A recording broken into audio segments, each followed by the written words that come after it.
এই ভিডিও দেখা শেষ করলে মেহেরবানি করে শেয়ার করবেন। এখন সংসদের তৃতীয় অধিবেশনের প্রথম বক্তব্য রাখবেন মিস্টার হারুন। মাননীয় সদস্য, আপনার সময় 5 মিনিট। ধন্যবাদ মাননীয় স্পিকার। মাননীয় স্পিকার, আমি এটা ভেবে অনেক গর্বিত যে আমি বাংলাদেশী।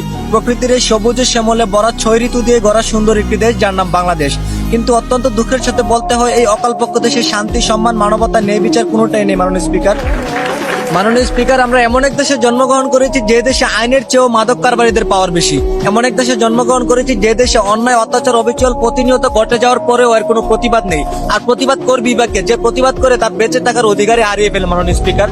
মাননীয় স্পিকার, আজ আমরা উন্নতিশীল জাপান থেকে প্রায় 200 বছর পিছিয়ে কেন জানেন? তারা সরকারের আদেশ অনুযায়ী প্রতিদিন 8 ঘন্টা ব্যক্তিগত ডিউটি করার পরেও নির্দিষ্ট 2 ঘন্টা দেশ এবং দেশের উন্নয়নের লক্ষ্যে কাজ করে থাকে মাননীয় স্পিকার। আর আমরা কাজের পাশাপাশি একে অপরের পিছনে আঙ্গুল ঠেকাতে ব্যস্ত থাকি, চুরি, ছিনতাই, খুন খারাপি করে নিজে বড়লোক হওয়ার চেষ্টা করি মাননীয় স্পিকার। মাননীয় স্পিকার, যে দেশের সাধারণ মানুষ বেঁচে থাকে আইনের উপর ভরসা করে, সে দেশের আইন বিক্রি হয় মোটা অঙ্কের টাকার কাছে। যে দেশের মা বোনেরা রাস্তায় হাঁটলে সম্মান নয় ধর্ষণ হয়, সে অভিশপ্ত দেশে কিভাবে আল্লাহর রহমত আসবে মাননীয় স্পিকার? দেশটা যেন আজ মাদক কারবারিদের হাতে। প্রতিটা এলাকা, প্রতিটা অঞ্চল আজ মাদক দ্বারা পরিপূর্ণ মাননীয় স্পিকার। আর মাদক হলো এমন একটা জিনিস, যে খায় সে নিজেও ধ্বংস, এমনকি পাড়া প্রতিবেশীদেরকে অত্যাচার করে বেড়ায়, কারণ তাকে সবাই ভয় পায় মাননীয় স্পিকার। মাননীয় স্পিকার, যে দেশের শিক্ষার্থীরা দেশ ও জাতির উন্নয়নে 24 ঘন্টায় পড়াশোনায় মনোযোগ দেওয়ার কথা, সে দেশের শিক্ষার্থীরা প্রেমিক প্রেমিকা, গার্লফ্রেন্ড বয়ফ্রেন্ড নিয়ে পার্কে ঘুরে। এটার জন্য তাদের বাধ্যতামূলক হয়ে গেছে মাননীয় স্পিকার।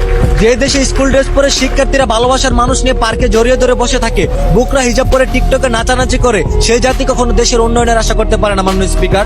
মাননীয় স্পিকার, আপনি সহ পুরো জাতির কাছে আমার একটাই আবেদন, ব্যক্তিগত নয়, দেশ উন্নয়নের চেষ্টা করুন। মারামারি, খুন খারাপি, চাঁদাবাজি, টেন্ডারবাজি বাদ দিয়ে আল্লাহর নৈকট্য লাভ করে দেশে শান্তি ফিরিয়ে আনুন। ধন্যবাদ মাননীয় স্পিকার। দ্বিতীয়বারের মতো সংসদে বক্তব্য রাখবেন মোহাম্মদ দুলাল। মাননীয় সদস্য, আপনার সময় 6 মিনিট। ধন্যবাদ মাননীয় স্পিকার। মাননীয় স্পিকার, আমাদের দেশে যাতায়াত ব্যবস্থা এতটাই দুর্বল যে গত ঈদ উল ফিতরে কর্মস্থল থেকে বাড়ি ফেরার পথে সড়ক দুর্ঘটনায় প্রাণ যায় হাজারো মানুষের। যেখানে করার কথা ছিল পরিবারকে নিয়ে আনন্দ, সেখানে নেমে আসলো সুখের ছায়া মাননীয় স্পিকার।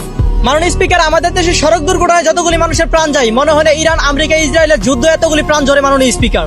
মাননীয় স্পিকার, বেপরোয়া গতি, মাদকাসক্ত ড্রাইভার, ট্রাফিকদের অনিয়মের কারণে এই সমস্ত ঘটনা ঘটে মাননীয় স্পিকার। এ ব্যাপারে দৃশ্যমান কোনো বিআরটিসির পদক্ষেপ আমরা দেখি না মাননীয় স্পিকার। মাননীয় স্পিকার, বেপরোয়া গতি, মাদকাসক্ত ড্রাইভার, ট্রাফিক অনিয়মের কারণে এই সমস্ত ঘটনা ঘটে মাননীয় স্পিকার। এই ব্যাপারে বিআরটিসির দৃশ্যমান কোনো পদক্ষেপ চোখে পড়ে না মাননীয় স্পিকার। মাননীয় স্পিকার, আমাদের সবার একটাই অনুরোধ, এবার ঈদ উল আজহা উপলক্ষে কর্মস্থল থেকে বাড়ি ফেরার পথে যাতায়াত ব্যবস্থার কারণে যেন কোনো মায়ের বুক খালি না হয় মাননীয় স্পিকার। ধন্যবাদ।